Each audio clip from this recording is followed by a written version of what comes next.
محترم حضرات، ایک تو شیطان وہ ہے جو ہمیں نظر نہیں آتا، جو ہمارے اندر وسواس ڈالتا ہے اور ہمیں غفلت کی اتھاہ گہرائیوں میں گرانے کی کوشش کرتا رہتا ہے، اور ہمارے لیے بہت سی چیزوں میں اٹریکشن بنا کر ہمیں دکھاتا رہتا ہے۔ وہ ہمارے جسم میں لیزینس پیدا کرتا ہے، آرام طلبی پیدا کرتا ہے، اور کوشش کرتا ہے کہ جو ہی اچھے کام کا ارادہ کرے تو اس کو دوسرے کاموں میں الجھا دیا جائے۔ محترم حضرات، یہ شیطان صرف وسوسے ڈالنے کا ہی کام کر سکتا ہے۔ اگر انسان کا ارادہ مصمم ہو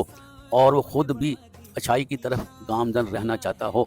ایک کی بجائے اگر 100 شیطان بھی آ کر اس کو ورگلائیں گے تو شیطان ہی ناکام ہوں گے، کیونکہ اللہ تعالیٰ نے اپنے بندوں کی حفاظت بھی کرنی ہے، اور قرآن مجید میں آتا ہے کہ جو میرے بندے ہوں گے وہ شیطان کے کہے میں نہیں آئیں گے۔